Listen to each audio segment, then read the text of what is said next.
Hello friends, welcome to my YouTube channel. Maharashtra शिक्षक पात्रता परीक्षा 2025 पेपर नंबर 1 आणि 2 विषय आहे मराठी. मराठी या विषयामधील अतिशय महत्त्वाच्या प्रश्नांच्या उत्तरांचा आढावा घेणार आहोत. फ्रेंड्स, माझ्या यूट्यूब चॅनलमध्ये व्हिडिओ जर तुम्हाला आवडत असतील तर लाईक, शेअर आणि सबस्क्राईब करा. आणि जास्त वेळ न घालवता आपण सुरुवात करूया. प्रश्न पहिला, मराठी वर्णमालेत एकूण किती वर्ण आहेत? प्रश्न बघा पुन्हा एकदा. मराठी वर्णमालेत एकूण किती वर्ण आहेत? त्यासाठी पर्याय दिले आहेत. पर्याय नंबर 1 84, पर्याय नंबर 2 52, पर्याय नंबर 3 12 आणि पर्याय नंबर 4 32. प्रश्न पुन्हा एकदा ऐका. मराठी वर्णमालेत एकूण किती वर्ण आहेत? तर त्याचं उत्तर आहे पर्याय नंबर 2 52. मराठी वर्णमालेत एकूण 52 वर्ण आहेत. प्रश्न पुढचा बघा. आपल्या तोंडून जे ध्वनी बाहेर पडतात त्यांना डॅश डॅश असे म्हणतात. अतिशय महत्त्वाचा प्रश्न आहे फ्रेंड्स. आपल्या तोंडून जे ध्वनी बाहेर पडतात त्यांना डॅश डॅश असे म्हणतात. त्यासाठी 4 पर्याय दिले आहेत. पर्याय नंबर 1 स्वरादी, पर्याय नंबर 2 वर्ण, पर्याय नंबर 3 व्यंजने आणि पर्याय नंबर 4 स्वर. प्रश्न पुन्हा एकदा ऐका. आपल्या तोंडून जे ध्वनी बाहेर पडतात त्यांना डॅश डॅश असे म्हणतात. त्यासाठी त्याचं उत्तर आहे पर्याय नंबर 2 वर्ण. प्रश्न बघा. आपल्या तोंडून जे ध्वनी बाहेर पडतात त्यांना आपण वर्ण असे म्हणतात. प्रश्न पुन्हा एकदा ऐका. आपल्या तोंडून जे ध्वनी बाहेर पडतात त्यांना वर्ण असे म्हणतात. प्रश्न पुढचा बघा.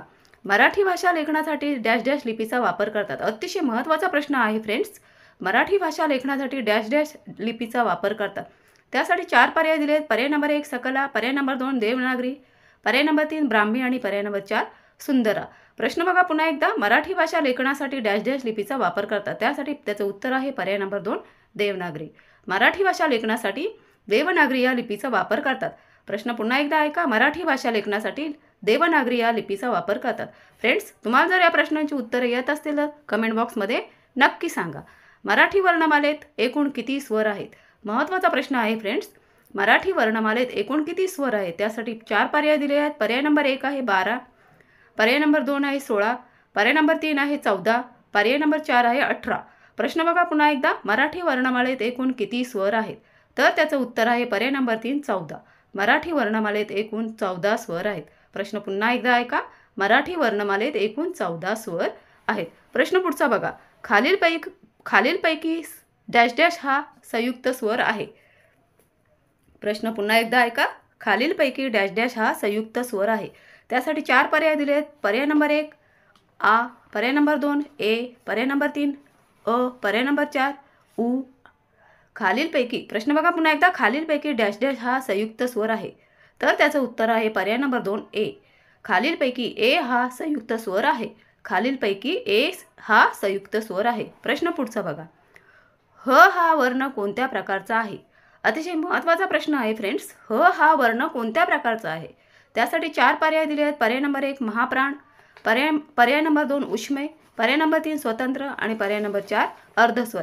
प्रश्न बघा पुन्हा एकदा. ह हा वर्ण कोणत्या प्रकारचा आहे? तर त्याचं उत्तर आहे पर्याय नंबर 1 महाप्राण. ह हा वर्ण महाप्राण या प्रकारचा आहे. पुन्हा एकदा ऐका प्रश्न. ह हा वर्ण महाप्राण या प्रकारचा आहे. प्रश्न पुढचा बघा. पुढील पर्यायापैकी विशेष नाम ओळखा. अतिशय महत्त्वाचा प्रश्न आहे फ्रेंड्स. पुढील पर्यायापैकी विशेष नाम ओळखा. त्यासाठी 4 पर्याय दिले आहेत. पर्याय नंबर 1 आहे पर्वत, पर्याय नंबर 2 आहे नदी, पर्याय नंबर 3 आहे मुंबई आणि पर्याय नंबर 4 आहे मुलगा. प्रश्न बघा पुन्हा एकदा. पुढील पर्यायापैकी विशेष नाम ओळखा. तर त्याचं उत्तर आहे पर्याय नंबर 3 मुंबई. पुढील पर्यायापैकी विशेष नाम आहे मुंबई. काय आहे उत्तर? पुढील पर्यायापैकी विशेष नाम आहे पर्याय नंबर 3 मुंबई. प्रश्न पुढचा. भाववाचक नाम ओळखा. प्रश्न पुन्हा एकदा ऐका. भाववाचक नाम ओळखा. तर त्यासाठी पर्याय 4 दिले आहेत. पर्याय नंबर 1 आहे सुंदर, पर्याय नंबर 2 आहे गुलाम, पर्याय नंबर 3 आहे गोड, पर्याय नंबर 4 आहे महागाई. प्रश्न बघा पुन्हा एकदा. भाववाचक नाम ओळखा. खालील पर्यायापैकी भाववाचक नाम ओळखा. तर त्याच्यामध्ये पर्यायापैकी उत्तर आहे पर्याय नंबर 4 महागाई. खालील पर्यायापैकी भाववाचक नाम ओळखा. तर भाववाचक नाम कोणतं आहे? पर्याय नंबर 4 महागाई. प्रश्न पुढचा बघा. कोणतेही विशेष नाम डॅश डॅश असते. अतिशय महत्त्वाचा प्रश्न आहे फ्रेंड्स. प्रश्न पुन्हा एकदा ऐका. कोणतेही विशेष नाम डॅश डॅश असते.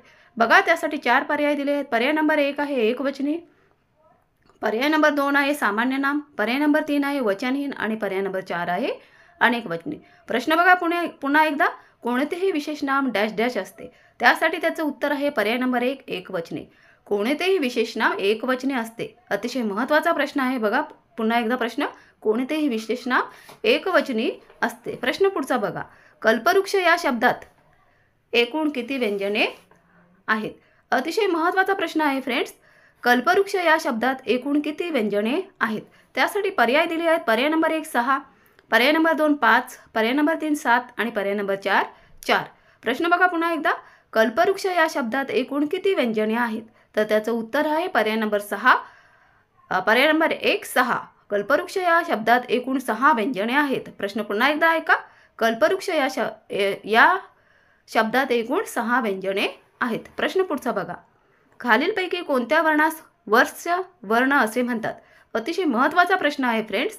खालीलपैकी कोणत्या वर्णास वस्य वर्ण असे म्हणतात? त्यासाठी 4 पर्याय दिले आहेत. पर्याय नंबर 1 दंत तालव्य वर्ण, पर्याय नंबर 2 मूर्धन्य वर्ण, पर्याय नंबर 3 दंत्य वर्ण आणि पर्याय नंबर 4 तालव्य वर्ण. प्रश्न बघा पुन्हा एकदा. खालीलपैकी कोणत्या वर्णास वस्य वर्ण असे म्हणतात? त्यासाठी 4 पर्याय दिले आहेत आणि 4 पर्यायापैकी त्याचं उत्तर आहे पर्याय नंबर 1 दंत तालव्य वर्ण. खालीलपैकी दंत तालव्य वर्णास वस्य वर्ण असे म्हणतात. प्रश्न पुन्हा एकदा ऐका. खालीलपैकी दंत तालव्य वर्णास वस्य वर्ण असे म्हणतात. फ्रेंड्स, तुम्हाला जर या प्रश्नांची उत्तरं येत असतील तर कमेंट बॉक्समध्ये नक्की सांगा. प्रश्न पुढचा बघा. खालीलपैकी कोणती जात अविकारी आहे? अतिशय महत्त्वाचा प्रश्न आहे फ्रेंड्स. खालीलपैकी कोणती जात अविकारी आहे? त्यासाठी 4 पर्याय दिले आहेत. पर्याय नंबर 1 क्रियापद, पर्याय नंबर 2 सर्वनाम, पर्याय नंबर 3 विशेषण आणि पर्याय नंबर 4 क्रियाविशेषण. प्रश्न पुन्हा एकदा ऐका. खालीलपैकी कोणती जात अविकारी आहे? तर त्याचं उत्तर आहे पर्याय नंबर 4 क्रियाविशेषण. खालीलपैकी क्रियाविशेषण जात अविकारी आहे. अतिशय महत्त्वाचा प्रश्न आहे फ्रेंड्स. खालीलपैकी कोणती जात अविकारी आहे? तर त्याचं उत्तर आहे पर्याय नंबर 4 क्रियाविशेषण. खालीलपैकी क्रियाविशेषण ही जात अविकारी आहे. प्रश्न पुढचा. विभक्तीचे कारकार्थ किती? विभक्तीचे मुख्य कारकार्थ किती? प्रश्न पुन्हा एकदा ऐका. विभक्तीचे मुख्य कारकार्थ किती? त्याचं पर्याय आहेत. पर्याय नंबर 1 4, पर्याय नंबर 2 5, पर्याय नंबर 3 6 आणि पर्याय नंबर 4 7. प्रश्न पुन्हा एकदा ऐका. विभक्तीचे मुख्य कारकार्थ किती आहेत? तर त्याचं उत्तर आहे पर्याय नंबर 3 6. विभक्तीचे मुख्य कारकार्थ 6 आहेत. प्रश्न पुन्हा एकदा बघा. विभक्तीचे मुख्य कारकार्थ किती आहेत? 6. प्रश्न पुढचा बघा. व्हेरी इम्पॉर्टंट प्रश्न आहे.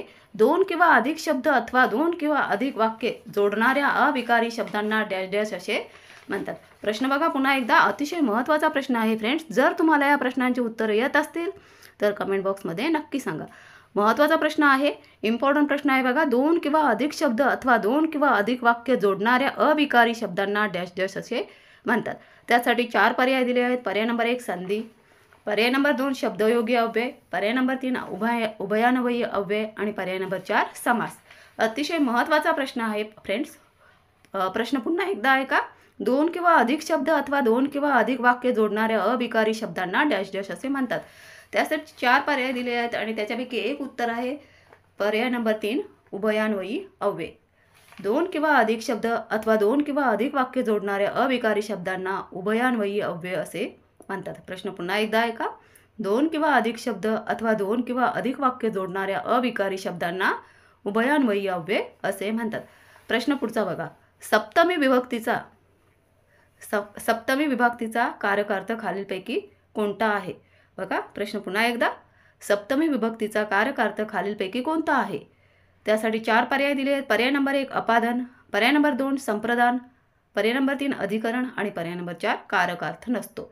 प्रश्न बघा पुन्हा एकदा. सप्तमी विभक्तीचा कारकार्थ खालीलपैकी कोणता आहे? त्यासाठी पर्याय 4 दिले आहेत आणि त्याच्यापैकी उत्तर आहे पर्याय नंबर 3 अधिकरण.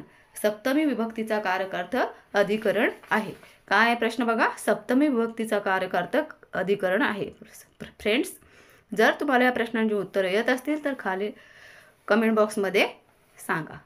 प्रश्न पुढचा बघा. पेरू साबुदाणा पाव हे शब्द कोणत्या भाषेतून आले आहेत? अतिशय महत्त्वाचा प्रश्न आहे फ्रेंड्स.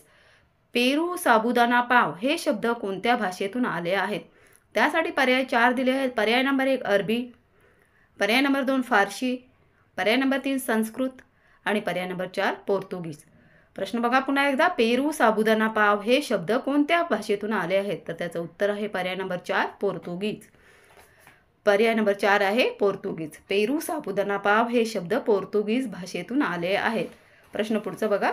अभंगाचे रचनाकार कोण आहेत? अतिशय महत्त्वाचा प्रश्न आहे. अभंगाचे रचनाकार कोण आहेत? तर त्यासाठी पर्याय दिले आहेत. पर्याय नंबर 1 संत तुकाराम, पर्याय नंबर 2 संत नामदेव, पर्याय नंबर 3 संत मुक्ताबाई आणि पर्याय नंबर 4 संत ज्ञानेश्वर. प्रश्न पुन्हा एकदा ऐका. अभंगाचे रचनाकार कोण आहेत?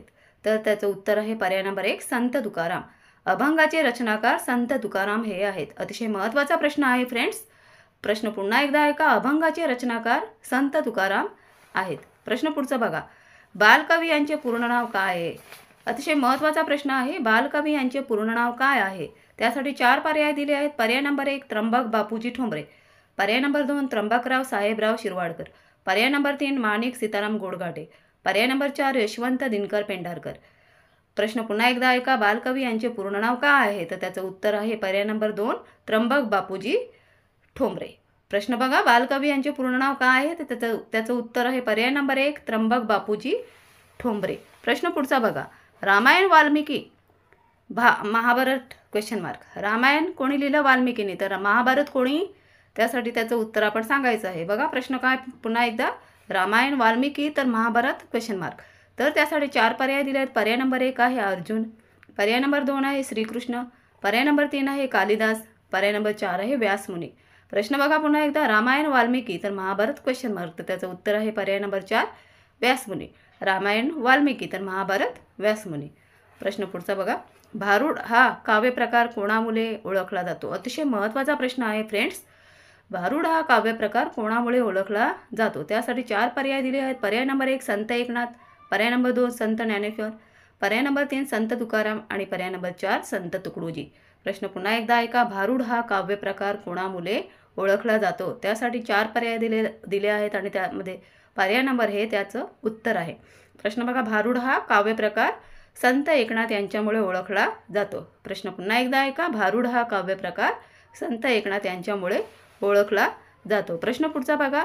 बालकवी हे कोणाचे टोपण नाव आहे? अतिशय महत्त्वाचा प्रश्न आहे फ्रेंड्स. जर तुम्हाला या प्रश्नांची उत्तरं येत असतील तर कमेंट बॉक्समध्ये नक्की सांगा. प्रश्न बघा पुन्हा एकदा. बालकवी हे कोणाचे टोपण नाव आहे? त्यासाठी 4 पर्याय दिले आहेत. पर्याय नंबर 1 राम गणेश गडकरी, पर्याय नंबर 2 त्र्यंबक बापूजी ठोंबरे, पर्याय नंबर 3 कृष्णाजी केशव दामले आणि पर्याय नंबर 4 नारायण सीताराम फडके. अतिशय महत्त्वाचा प्रश्न आहे फ्रेंड्स. प्रश्न पुन्हा एकदा ऐका. बालकवी हे कोणाचे टोपण नाव आहे? तर त्याचं उत्तर आहे पर्याय नंबर 2 त्र्यंबक बापूजी ठोंबरे. बालकवी हे त्र्यंबक बापूजी ठोंबरे यांचं नाव आहे. काय आहे? बालकवी हे त्र्यंबक बापूजी ठोंबरे यांचं नाव आहे. प्रश्न पुढचा बघा. अभंगाचे रचनाकार कोण आहेत? अतिशय महत्त्वाचा प्रश्न आहे फ्रेंड्स. अभंगाचे रचनाकार कोण आहेत? त्यासाठी 4 पर्याय दिले आहेत. पर्याय नंबर 1 आहे संत नामदेव, पर्याय नंबर 2 आहे संत तुकाराम आणि पर्याय नंबर 3 आहे संत मुक्ताबाई आणि पर्याय नंबर 4 आहे संत ज्ञानेश्वर. प्रश्न पुन्हा एकदा ऐका. अभंगाचे रचनाकार कोण आहेत? त्यासाठी 4 पर्याय दिले आहेत. त्याच्यापैकी उत्तर आहे पर्याय नंबर 2 संत तुकाराम. अभंगाचे रचनाकार संत तुकाराम हे आहेत. प्रश्न पुन्हा एकदा ऐका. अभंगाचे रचनाकार संत तुकाराम हे आहेत. प्रश्न पुढचा बघा. अनिल या नावाने प्रसिद्ध असणाऱ्या कवीचे पूर्ण नाव काय आहे? प्रश्न बघा पुन्हा एकदा. अनिल या नावाने ओळखल्या जाणाऱ्या कवीचे पूर्ण नाव काय आहे? त्यासाठी 4 पर्याय दिले आहेत. पर्याय नंबर 1 आहे आत्माराम रावजी देशपांडे, पर्याय नंबर 2 आहे सौदागर नागनाथ मोरे, पर्याय नंबर 3 आहे हरिहर गुरुनाथ कुलकर्णी आणि पर्याय नंबर 4 आहे दासी परतित्री दिगंबर देशपांडे. प्रश्न पुन्हा एकदा ऐका. अनिल या नावाने प्रसिद्ध असणाऱ्या कवीचे पूर्ण नाव काय आहे? त्यासाठी पर्याय दिले आहेत आणि त्या पर्यायापैकी त्याचं उत्तर आहे पर्याय नंबर 1 आत्माराम रावजी देशपांडे. अनिल या नावाने प्रसिद्ध असणाऱ्या कवीचे पूर्ण नाव आहे आत्माराम रावजी देशपांडे. पुन्हा एकदा ऐका. अनिल या नावाने प्रसिद्ध असणाऱ्या कवीचे पूर्ण नाव आहे आत्माराम रावजी देशपांडे. प्रश्न पुढचा बघा. मराठी भाषेतील स्वतंत्र असलेला वर्ण कोणता? अतिशय महत्त्वाचा प्रश्न आहे बघा. मराठी भाषेतील स्वतंत्र असलेला वर्ण कोणता? त्यासाठी 4 पर्याय दिले आहेत. पर्याय नंबर 1 आहे रू, पर्याय नंबर 2 आहे ह, पर्याय नंबर 3 आहे ख आणि पर्याय नंबर 4 आहे ळ. प्रश्न बघा पुन्हा एकदा. मराठी भाषेतील स्वतंत्र असलेला वर्ण कोणता आहे? तर त्याचं उत्तर आहे पर्याय नंबर 4 ळ. तर त्याचं उत्तर कोणतं आहे? पर्याय नंबर 4 ळ. मराठी भाषेतील स्वतंत्र असलेला वर्ण कोणता आहे? तर त्याचं उत्तर आहे पर्याय नंबर 4 ळ. पुढचा बघा. क च ट त प या गटातील व्यंजनांना काय म्हणतात? अतिशय महत्त्वाचा प्रश्न आहे फ्रेंड्स. क च त ट प या गटातील व्यंजनांना काय म्हणतात? त्यासाठी 4 पर्याय दिले आहेत. पर्याय नंबर 1 आहे अंतस्थ व्यंजने, पर्याय नंबर 2 आहे स्पर्श व्यंजने, पर्याय नंबर 3 आहे मृदू व्यंजने, पर्याय नंबर 4 आहे उष्म व्यंजने. प्रश्न पुन्हा एकदा ऐका. क च त ट प या गटातील व्यंजनांना काय म्हणतात? तर त्यासाठी 4 पर्याय दिले आहेत. त्या पर्यायापैकी त्याचं उत्तर आहे पर्याय नंबर 2 स्पर्श व्यंजने. प्रश्न पुन्हा एकदा ऐका. क च त ट प या गटातील व्यंजनांना स्पर्श व्यंजने असे म्हणतात. प्रश्न पुढचा बघा.